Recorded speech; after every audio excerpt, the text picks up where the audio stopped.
after the game, it's the aftermath. Win or lose, we still wave our commander's flag. Riding with Wentz under center, making the pass. Jahan Dotson, young rookie, making a splash. That burgundy and gold, that's what we about. Jonathan Allen knocking QBs to the ground. We die hard and nobody can shut us down. Cause this is the greatest show in town. Let's go. Go, go, go, go. What's good, everyone? Welcome to another Watch the Commanders update. All right, just a quick preview of tonight's game, this afternoon's game between the Denver Broncos and the Washington Commanders. The Washington Commanders coming off their Week 1 win over the Arizona Cardinals, which was a packed crowd of 64 plus. But nevertheless, the Commanders had to grind that game out. They had to make key plays to order to be in a position to win the game. Now, the Commanders didn't look impressive the first game. There could have been a big shot down the field for Sam Howell. He missed going through his progressions with a wide open De'Ami Brown. But nevertheless, the Commanders stayed fast. There were some mistakes.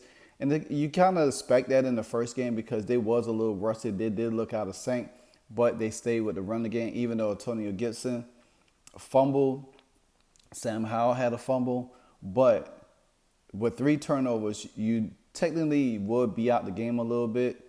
But as bad as the Arizona Cardinals is on offense, they couldn't capitalize. I think they didn't capitalize on Antonio Gibson fumble, but I think they capitalized on Sam Howell. I think they got a touchdown or a field goal in there. I can't remember. But now we into week 2. Week 2 brings a lot of differences, a lot of changes, a lot of a different opponent. Now, Denver do have a pretty decent secondary defense. What I would like to see is some mixed coverage with the receivers. Get Sam Howell, get the ball out of his hand a little faster. He does tend to hold the ball a little longer. That's something he really has to work on, and understand that each week you're going to have to learn something. You're going to have to do something totally different in order to make sure you get the ball out your hands. You can't take uncanny sacks. You can't take unnecessary sacks. And even though if the O-line is not protected, use your legs, move around, do the things that you really need to do in that sense. Also, even though with Antonio Gibson fumbling, I still won't go away from him. I think they need to utilize, instead of using Brian Robinson in the passing game, I think they need to use Antonio Gibson in the passing game. Use Rodriguez in there for third down. Let Brian Robinson run the first and second down. And then if not, then mix it up with pass a little bit. But you need to have Antonio Gibson in the passing game. He's very dynamic in that sense. And you can't waste him. And you can't get down on him, even though I don't like when he fumbles, because this could be Antonio Gibson's last year with the Commanders. You know what I'm saying? So we definitely need to get value with him or get his stock up as much. Rodriguez could come in there, spare on third downs and stuff like that. He could be in there. Use all the weapons that you have. The Commanders have too many weapons on offense for them just to constantly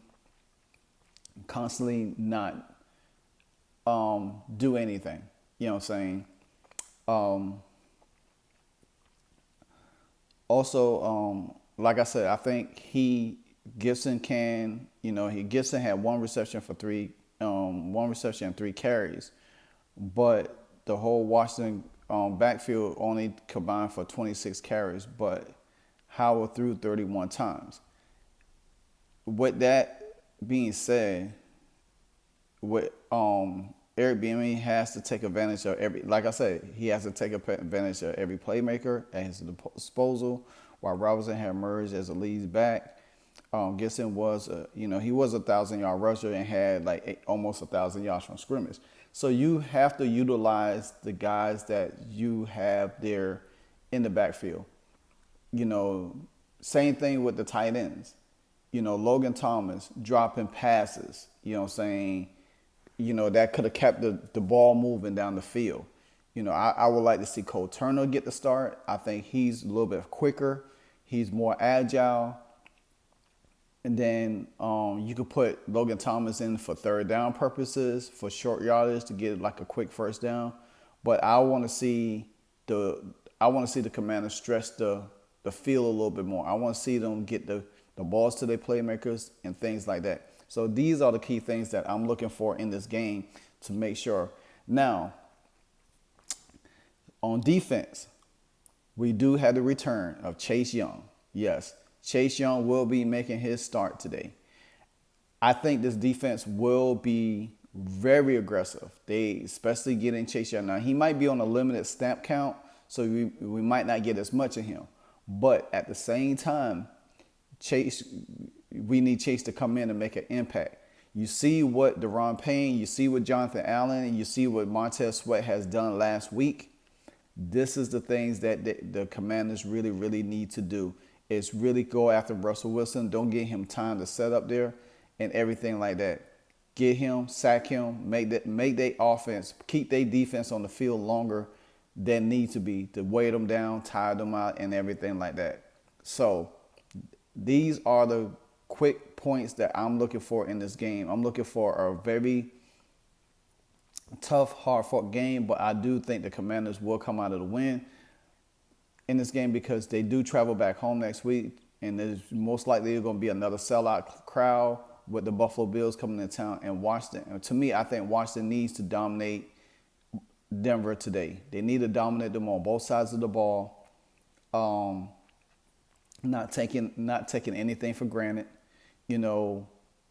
Take what's there, not trying to force the issue, because like I said, you probably gonna have Patrick Surtain spying Terry McLaurin, you know what I'm saying? Then you probably, that's going to open up things for Diami. Curtis, I don't know if Curtis Samuel is going to play today, but if Curtis Samuel doesn't play, then you got Pringle and you got Teasley that could step in. So we still got weapons. It's not going to be a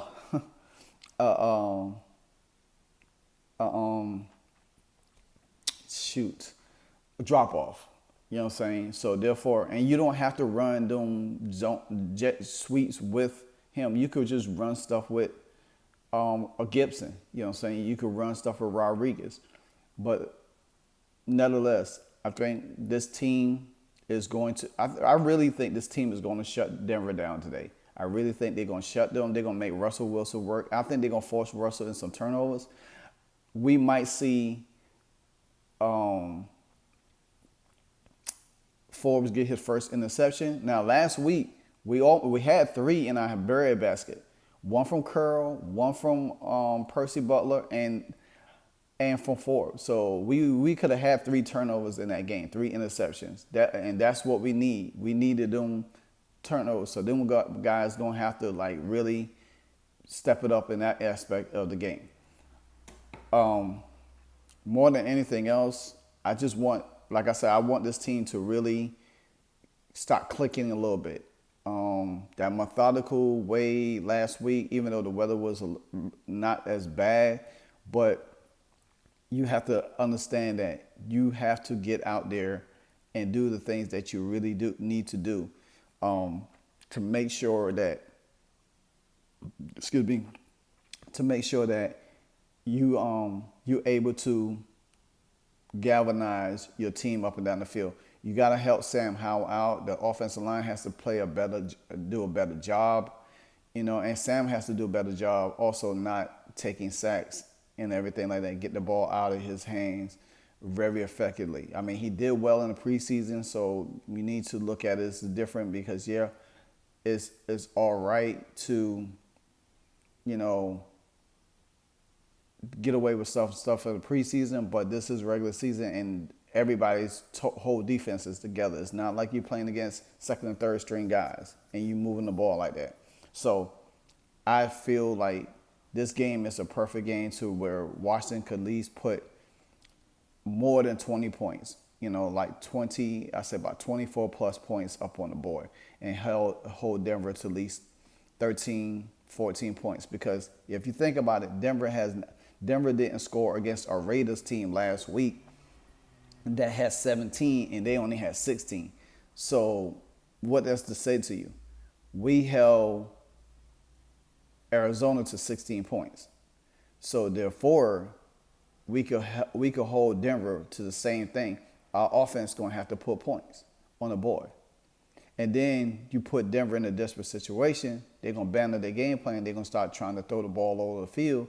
And then you could get turnovers after turnovers and stuff like that. So, but I will be tuned in at 425, locked in, loaded in this game.